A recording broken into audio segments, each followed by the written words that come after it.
Assalamualaikum warahmatullahi wabarakatuh. Perkenalkan, nama saya Safira Putri Febrian dengan NIM 245050101111012 akan mempresentasikan serta menjelaskan tugas pekanan saya, yaitu mata kuliah Sosiologi Peternakan dengan judul Kolaborasi Peternakan Sapi Perah dengan Pemerintah Daerah dan Lembaga Pendidikan Lokal. Latar belakang: Kota Batu memiliki potensi besar dalam bidang peternakan sapi perah karena iklimnya yang sejuk dan ketersediaan lahan. Namun, peternak sapi perah di Kota Batu menghadapi beberapa kendala seperti keterbatasan akses pada teknologi peternakan, pengetahuan tentang manajemen kesehatan ternak, serta pemasaran produk yang belum optimal. Untuk mengatasi tantangan ini, dilakukan kolaborasi antara peternak, pemerintah daerah, lembaga pendidikan lokal untuk meningkatkan produktivitas dan kesejahteraan ternak. Rumusan masalah: berdasarkan studi kasus kolaborasi peternakan sapi perah di Kota Batu, berikut adalah beberapa rumusan masalah yang ditemukan. A. Bagaimana meningkatkan keterampilan dan pengetahuan peternakan sapi perah di Kota Batu tentang praktik peternakan modern? B. Bagaimana mendukung peternakan sapi perah melalui pengembangan agrowisata edukasi Kota Batu? C. Bagaimana meningkatkan kerjasama yang efektif antara peternak, lembaga pendidikan, pemerintah daerah dalam mendukung usaha peternakan?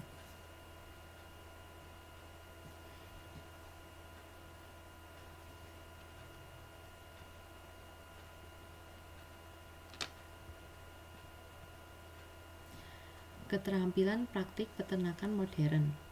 Untuk meningkatkan kualitas peternakan sapi perah di Kota Batu, beberapa langkah penting dapat dilakukan. Pertama, mengadakan pelatihan dan workshop secara berkala dengan mengundang para ahli.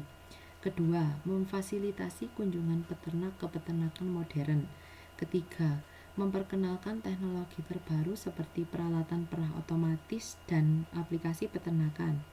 Keempat, mendorong pembentukan koperasi untuk meningkatkan daya tawar dalam pemasaran susu.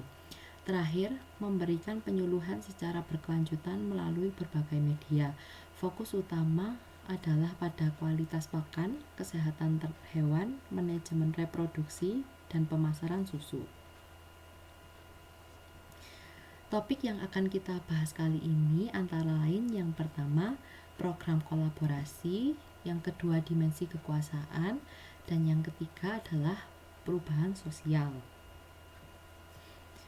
Program kolaborasi yang akan saya bahas yaitu pengembangan agrowisata edukasi oleh pemerintah Kota Batu.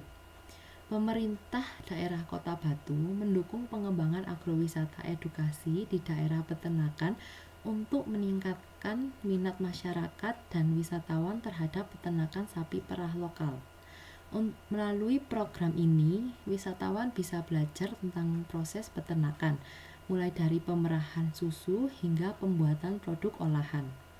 Agrowisata edukasi memberikan sumber pendapatan tambahan bagi peternak dan mempromosikan produk susu lokal kepada wisatawan. Ini juga meningkatkan citra peternakan Kota Batu sebagai pusat peternakan yang ramah wisata dan mendukung sektor pariwisata setempat dan memberikan edukasi bagi masyarakat. Ciri-cirinya yaitu antara lain yang pertama, instansi pemerintah yang memiliki kewenangan dalam perencanaan, pengawasan, dan pengembangan sektor ekonomi, termasuk peternakan di wilayah Kota Batu. Yang kedua, bekerja dengan berbagai pihak, termasuk dinas terkait dan lembaga pendidikan, untuk mendukung pertumbuhan ekonomi daerah melalui peternakan. Yang ketiga, berperan aktif dalam pengembangan sektor pariwisata yang berkelanjutan melalui integrasi antara agrowisata dan peternakan. Meningkatkan kerjasama yang efektif. Untuk meningkatkan kualitas produk peternakan dan daya saingnya di pasar, perlu adanya peningkatan kualitas sumber daya manusia atau SDM dan strategi pemasaran yang efektif. Pelatihan berkelanjutan bagi peternak sangat penting untuk meningkatkan pengetahuan dan keterampilan mereka dalam mengelola peternakan secara modern. Selain itu, pengembangan produk olahan yang inovatif dan memiliki nilai tambah tinggi dapat menarik minat dan konsumen yang lebih luas.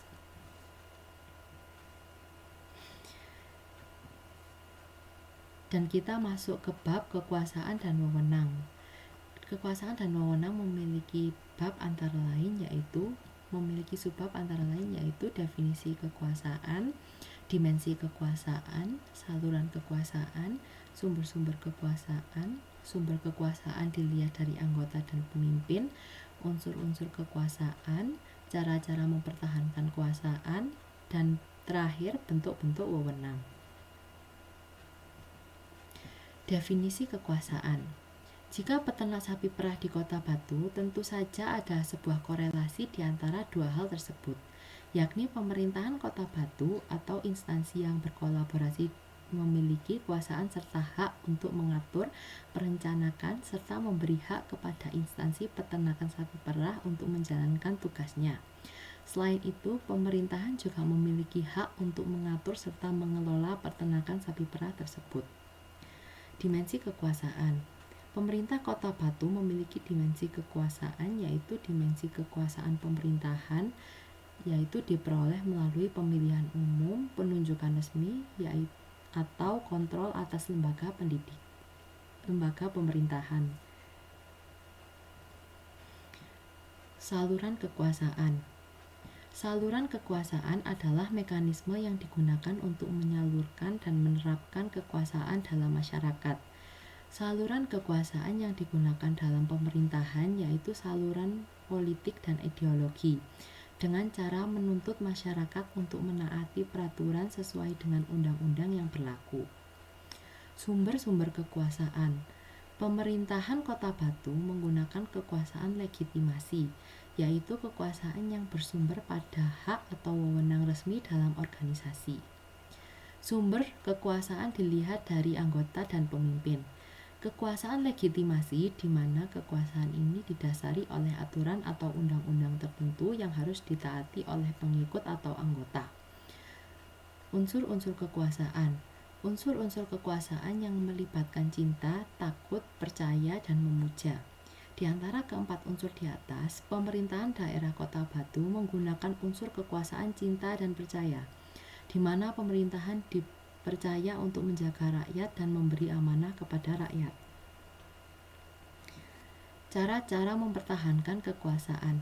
Untuk mempertahankan kekuasaan, penguasa dapat mengendalikan informasi dan media, menjaga dukungan rakyat, serta memperkuat legitimasi kekuasaan. Hal ini juga berlaku di pemerintahan di Kota Batu, di mana pemerintahan dapat mengatur dan mempertahankan kekuasaannya. Bentuk-bentuk wewenang. Wewenang yang berhubungan dengan pemerintahan daerah Kota Batu yaitu wewenang resmi, di mana pemerintahan daerah memerlukan aturan-aturan tata tertib yang bersifat tetap dan tegas. Dan kita masuk ke bab terakhir yaitu perubahan sosial.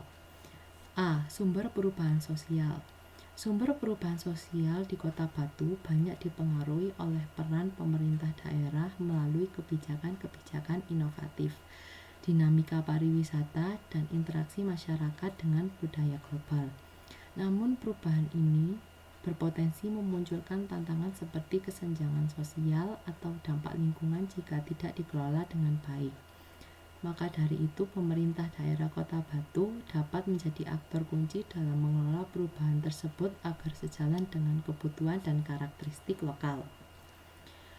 B. Faktor penyebab perubahan sosial. Sumber perubahan sosial merujuk pada faktor-faktor yang mendorong terjadinya perubahan dalam struktur, pola, atau nilai-nilai sosial dalam bermasyarakat. Antara lain yaitu faktor internal, yaitu penemuan baru, konflik atau perbedaan dalam masyarakat, dinamika demokrasi, dan faktor eksternal yaitu difusi budaya, globalisasi, dan kebijakan pemerintah. Dan yang terakhir, faktor pendorong dan penghambat. Faktor pendorong perubahan sosial antara lain seperti inovasi dan penemuan baru, globalisasi, perubahan ekonomi, perubahan demokrasi, dan perubahan politik. Sedangkan faktor penghambat perubahan sosial antara lain keterikatan pada tradisi dan nilai lama, keterbatasan sumber daya, konflik sosial, dan kurangnya edukasi kesadaran terhadap masyarakat. Sekian presentasi dari saya. Wassalamualaikum warahmatullahi wabarakatuh.